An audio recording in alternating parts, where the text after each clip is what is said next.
Hola, buenos días. Hoy vamos a leer Eleonora de Edgar Allan Poe. Vengo de una raza notable por la fuerza de la imaginación y el ardor de las pasiones. Los hombres me han llamado loco, pero todavía no se ha resuelto la cuestión de si la locura es o no la forma más elevada de la inteligencia. Si mucho de lo glorioso, si todo lo profundo nos surgen de una enfermedad del pensamiento, de estados de ánimos exaltados a expensas del intelecto general. Aquellos que sueñan de día conocen muchas cosas que escapan a los que sueñan solo de noche. En sus grises visiones obtienen atisbos de eternidad y se estremecen al despertar, descubriendo que han estado al borde del gran secreto. De un modo fragmentario, aprenden algo de la sabiduría propia y mucho más del mero conocimiento propio del mal. Penetran, aunque sin timón ni brújula, en el vasto océano de la luz inefable. Y otra vez, como los aventureros del geógrafo Nubio, agresi sunt mare tenebrarum quid in esso esset exploraturi. Diremos pues que estoy loco. Concedo por lo menos que hay dos estados distintos en mi existencia mental. El estado de razón lúcida, que no puede discutir si pertenece a la memoria de los sucesos de la primera época de mi vida, y un estado de sombra y duda, que pertenece al presente y a los recuerdos que constituyen la segunda era de mi existencia.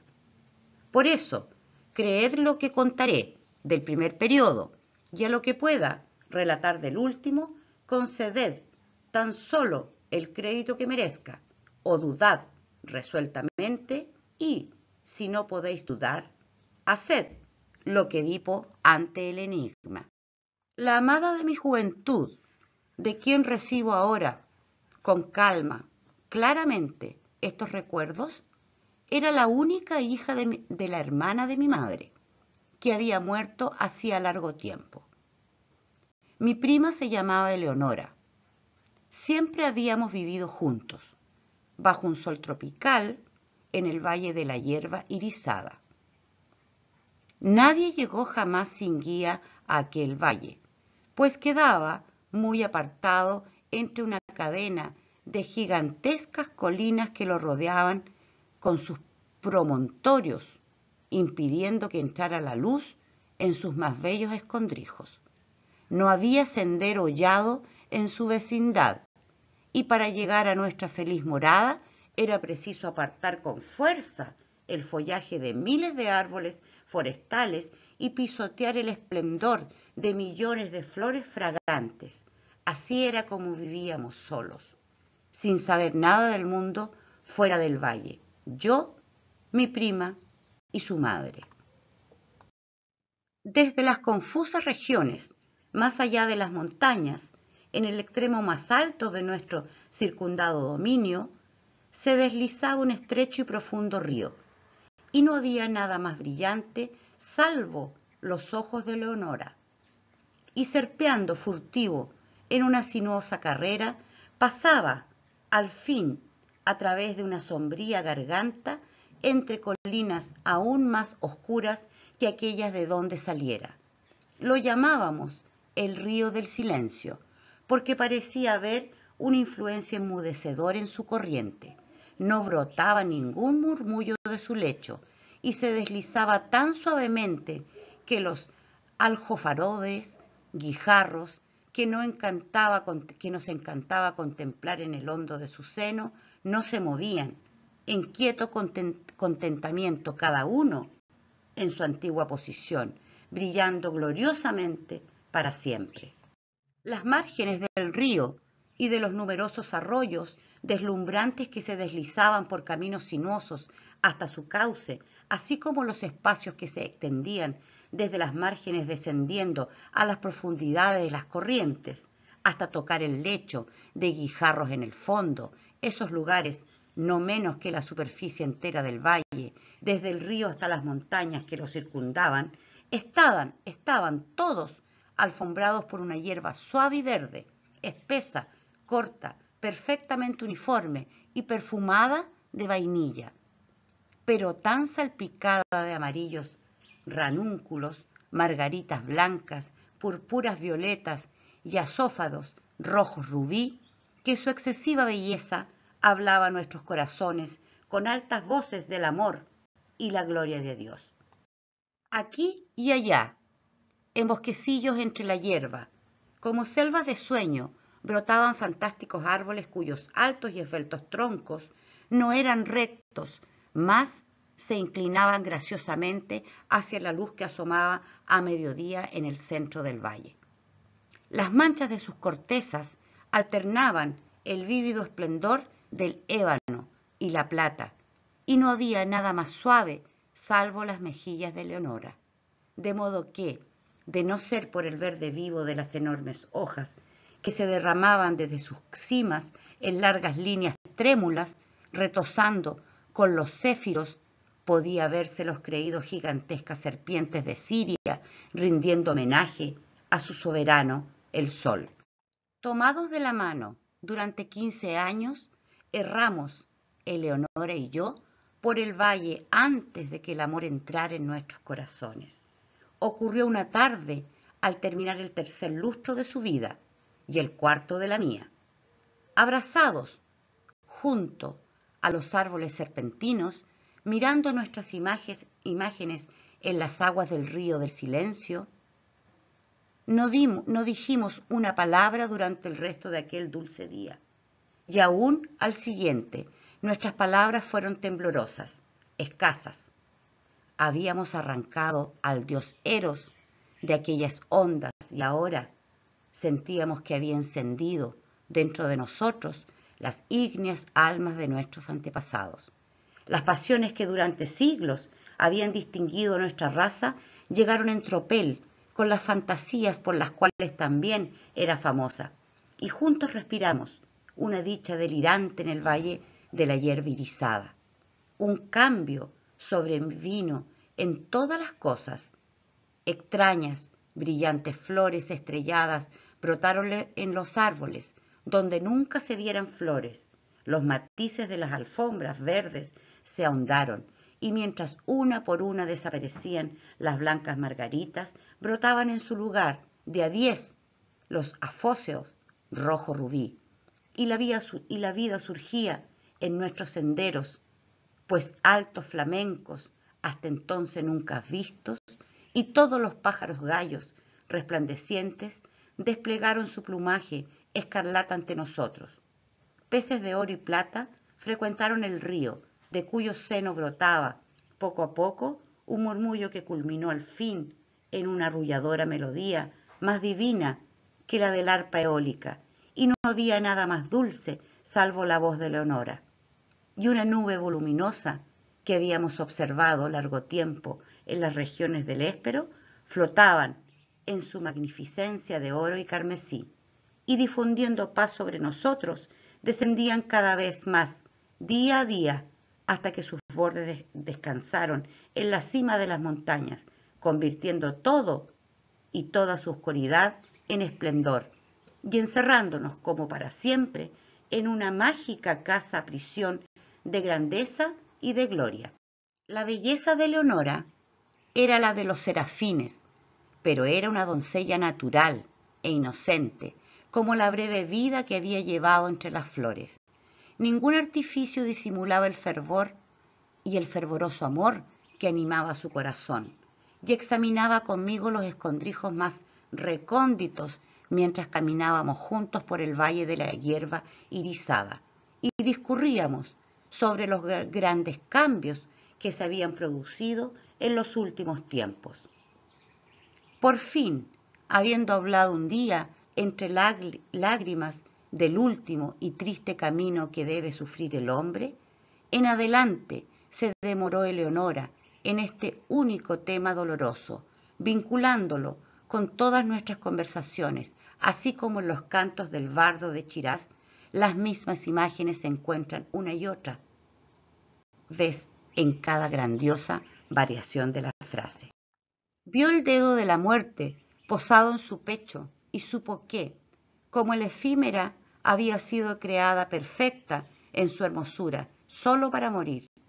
pero para ella los terrenos de la tumba se reducían a una consideración que me reveló una tarde, a la hora del crepúsculo, a orillas del río del silencio. Le dolía pensar que, una vez sepulta en el valle de la hierba irisada, yo abandonaría para siempre aquellos felices lugares, transfiriendo el amor entonces tan apasionadamente suyo a otra doncella del mundo exterior y cotidiano. Y entonces, allí me arrojé precipitadamente a los pies de Leonora y juré ante ella y ante el cielo que nunca me uniría en matrimonio con ninguna hija de la tierra, que en modo alguno me mostraría desleal a su querida memoria, o a la memoria del abnegado cariño cuya bendición había yo recibido. Y apelé al poderoso amo del universo como testigo de la piadosa solemnidad de mi juramento. Y la maldición de él o de ella, santa en el elicio, que invoqué si traicionaba aquella promesa, implicaba un castigo tan horrendo que no puedo mentarlo. Y los brillantes ojos de Leonora brillaron aún más al oír mis palabras, y suspiró como si le hubieran quitado del pecho una carga mortal. Y tembló y lloró amargamente, pero aceptó el juramento, pues, ¿qué era sino una niña? Y el juramento la alivió en su lecho de muerte. Y me dijo, pocos días después, en tranquila agonía, que, en pago de lo que yo había hecho para la confortación de su alma, velaría por mí en espíritu después de su partida. Y si le era permitido, volvería en forma visible durante la vigilia nocturna, pero si ello estaba fuera del poder de las almas en el paraíso, por lo menos me daría frecuentes indicios de su presencia, suspirando sobre mí en los vientos venerables o colmando el aire que yo respirara con el perfume de los incensarios angélicos. Y con estas palabras en sus labios sucumbió su inocente vida, poniendo fin a la primera época de la mía. Hasta aquí he hablado con exactitud, pero cuando cruzo la barrera que en la senda del tiempo formó la muerte de mi amada y comienzo con la segunda era de mi existencia, siento que una sombra se espesa en mi cerebro y duda de la perfecta cordura de mi relato. Mas dejadme seguir. Los años se arrastraban lentos y yo continuaba viviendo en el valle de la hierba irisada. Pero un segundo cambio había sobrevenido en todas las cosas. Las flores estrelladas desaparecieron de los troncos de los árboles y no brotaron más. Los matices de la alfombra verde se desvanecieron y uno por uno fueron marchitándose los asfódiolos rojo rubí. Y en lugar de ellos brotaron de a 10 las oscuras violetas, como ojos que se retorcían desasosegadas y estaban siempre llenas de rocío. Y la vida se retiraba de nuestros senderos, pues el alto flamenco ya no desplegaba su plumaje escarlata ante nosotros. Mas voló tristemente del valle a las colinas con todos los gallos pájaros brillantes que habían llegado en su compañía. Y los peces de oro y plata nadaron a través de la garganta hasta el confín más hondo de su dominio y nunca más adornaron el dulce río.